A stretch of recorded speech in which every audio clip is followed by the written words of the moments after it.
Buonasera a tutti, oggi è venerdì 24 ottobre e con oggi sono 154 giorni che trascorro su questa gru, la gru Ursus, la gru galleggiante ormeggiata nel porto di Trieste.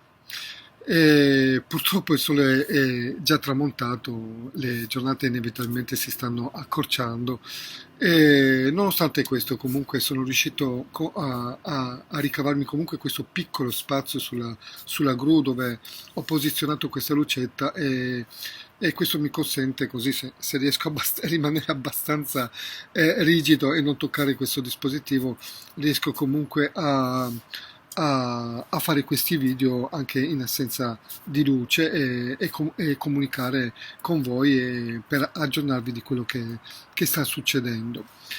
Ecco, stanno succedendo delle cose e c'è molta agitazione e molta attenzione su questa vicenda, per fortuna, e di questo devo ringraziare anche tutte quelle persone che mi seguono sulla rete dall'inizio di questa storia e che si stanno dando veramente tanto da fare per me per informare quanta più gente possibile di quello che sta accadendo su questa gru da ormai 154 giorni, questa cosa veramente pazzesca, surreale che sta accadendo e grazie a queste persone comunque l'attenzione è arrivata anche nei piani alti, nonostante appunto anche tutta questi muri di omertà, ma anche di fango, di calunnie, di offese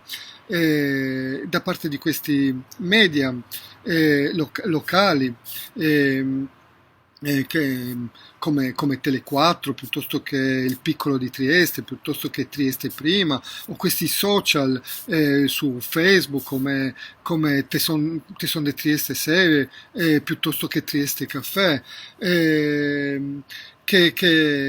non hanno fatto altro che cercare di appunto di screditare questa mia battaglia pacifica, questa mia protesta, fino al punto che abbiamo visto di invitarmi a togliermi la vita, insomma, e sto andando veramente oltre.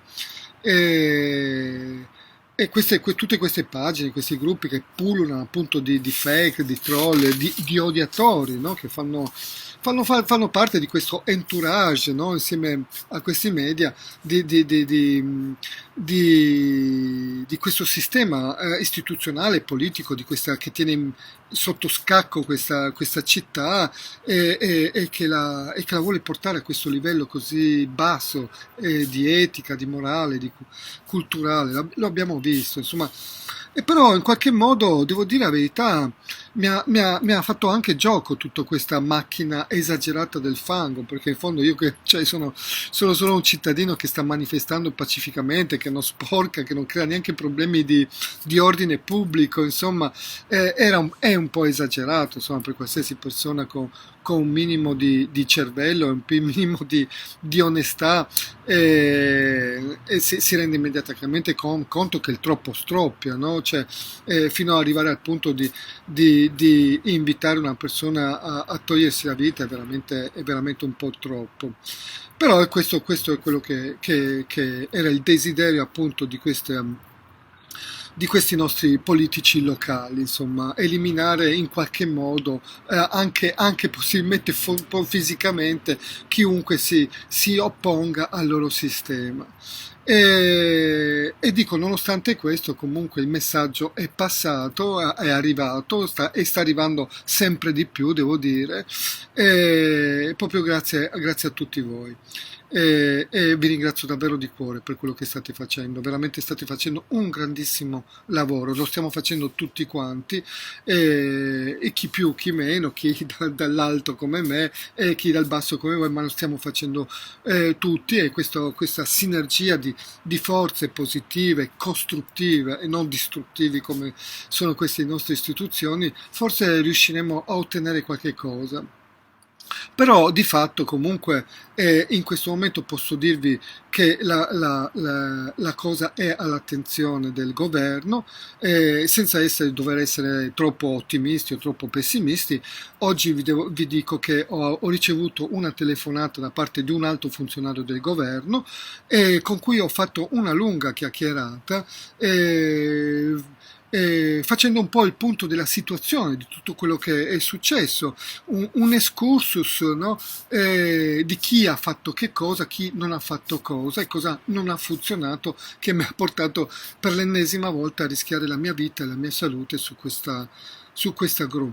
Eh, Devo dire che sono abbastanza informati di tutto, non ho dovuto fare troppa fatica a raccontare le cose, soprattutto a, a convincere della veridicità di quello che stavo dicendo, poiché erano già abbastanza ben informati e sapevano con chi avevano a che fare.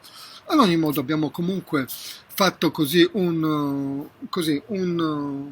un excursus di quello che è successo. Abbiamo parlato appunto dei ruoli delle varie istituzioni, incominciando dal sindaco di Trieste, e del fatto che appunto aveva fin da subito gli strumenti giuridici per poter salvare la mia impresa e non li ha usati.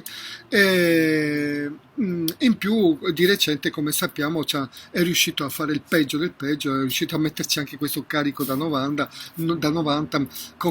proponendomi questa location alternativa alla Voce della Luna per riparare al danno che questa amministrazione aveva fatto al sottoscritto.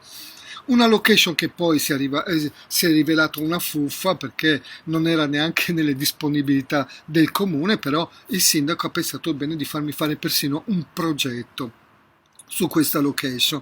Quindi insomma è una cosa agghiacciante, perché oltre tutti i danni che hanno fatto, oltre ad avermi fatto veramente passare anni e anni di via Crucis, no?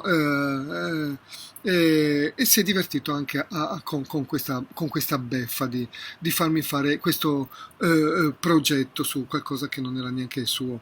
E questo è il sindaco di Trieste, Roberto Di Piazza.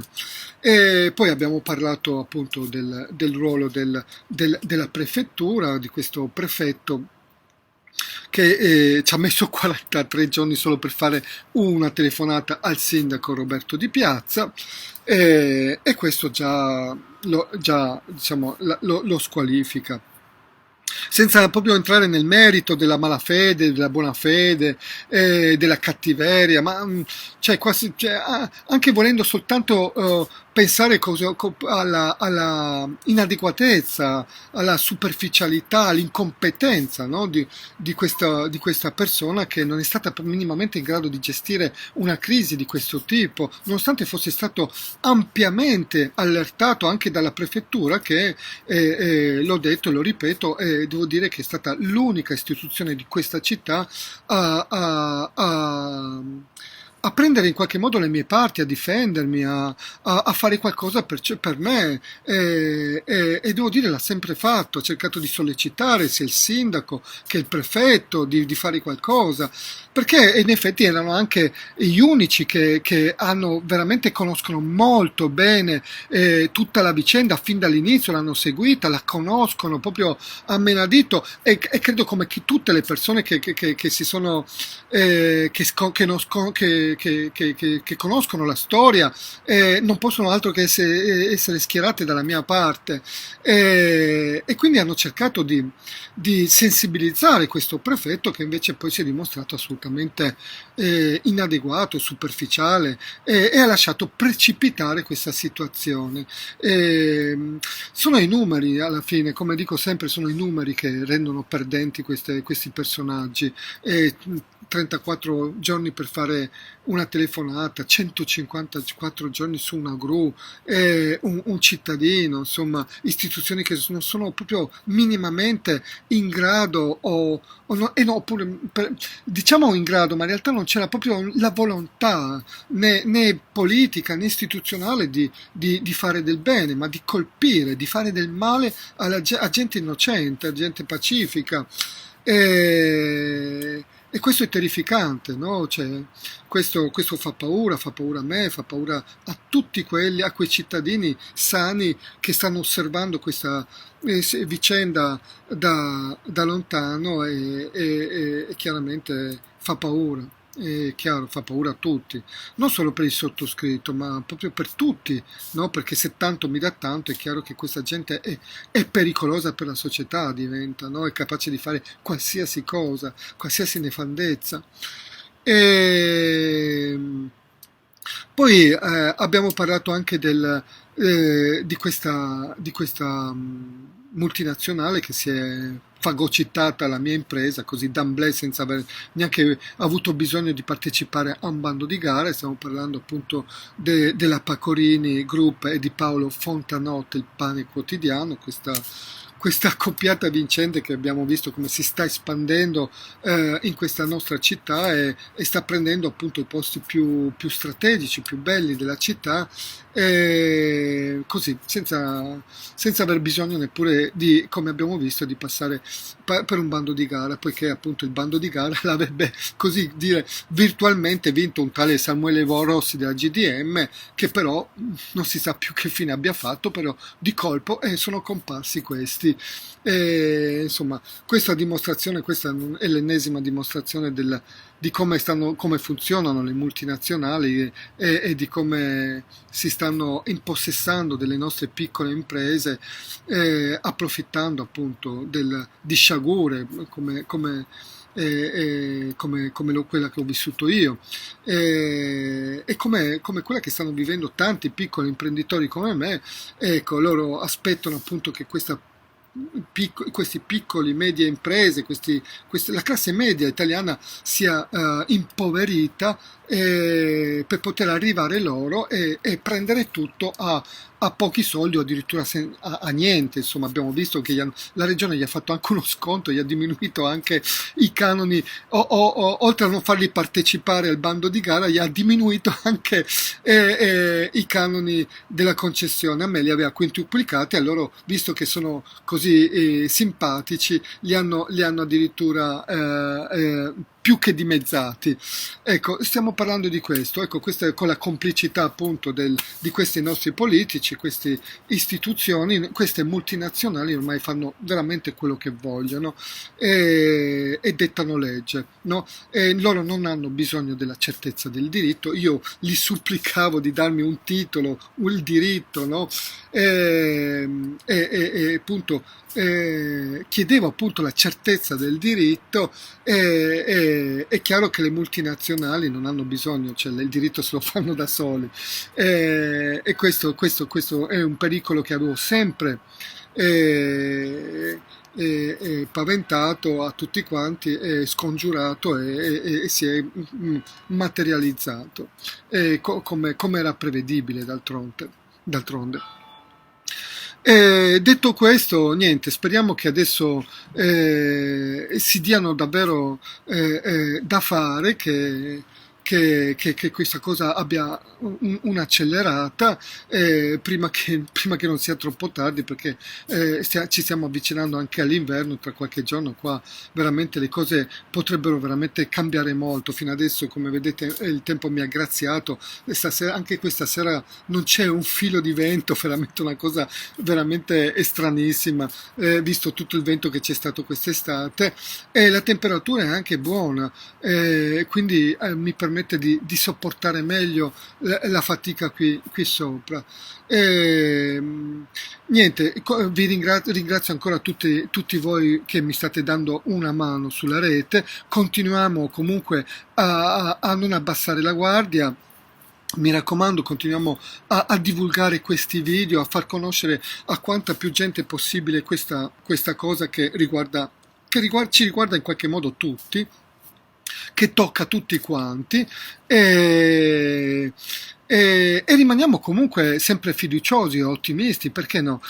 Bisogna comunque continuare a essere fiduciosi, però ricordarsi sempre di non abbassare la guardia, perché come abbassiamo la guardia così spariscono tutti, lo sappiamo come funziona. Quindi ottimisti ma con la guardia sempre alta. E grazie veramente di cuore a tutti quanti. Buona serata a tutti.